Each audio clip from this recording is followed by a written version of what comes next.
తాతగారు నమస్తే. నమస్తే. ఏం తిన్నారండి?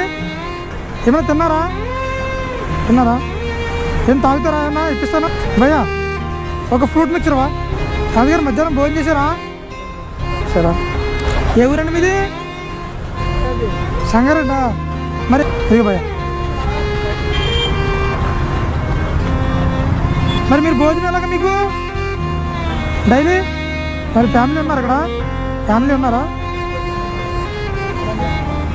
ఒకరేనా? మరి మీకు డబ్బులు ఎలా వస్తాయి భోజనం చేయడానికి?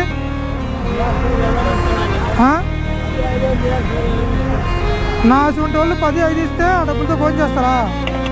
మా లాంటి వాళ్ళు ఎంతో కొంత ఇస్తే భోజనం చేస్తా అన్నారు కదా. ఇక ఈ డబ్బులు ఉంచుకోండి. నా తరపు నుంచి ఆకలిసినప్పుడు భోజనం చేయండి. ఇవ్వండి. చేయకండి. సరే తాతగారు, జాగ్రత్త అండి తాతగారు.